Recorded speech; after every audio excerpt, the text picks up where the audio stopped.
जब बजरा के साटे कहे भाभी हो भाभी को जिया टिंकू जिया इश्क का मंजन किसे है पिया। सर पे मस्ती चढ़ी मैं दीवाना हो गया, जवानी का महंगा खजाना हो गया, काली आंखों से कितना हंगामा हो गया। जब जब देखे तुझे टिंकू जिया इश्क का इंजन जलाए जिया। पल पल ना माने टिंकू जिया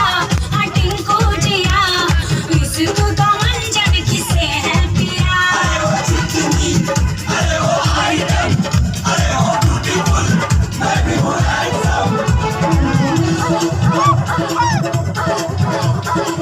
टिंकू हमारा सिनेमा का दीवाना, जोर जोर से गाए गाना, जोर जोर से गाए गाना। ऐसी विलन जैसी बातें न कर, बन जा हीरोइन धड़का दे जिया। जौबन पे डाला है ताला पिया, हाँ ताला पिया इश्क का मंजर जिसे है पिया।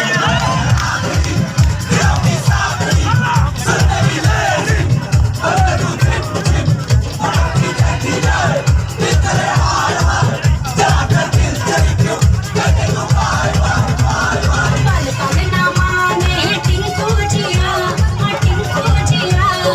इश्क का मंजर किसे है पिया। जौबन पे डाला है ताला पिया, हाँ ताला पिया।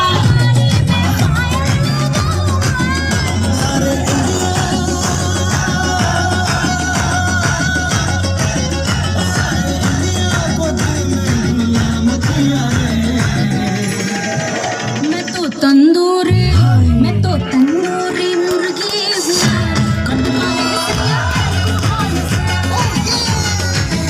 मेरे फोटो को सीने से चिपकाने सना भाभी कॉल से।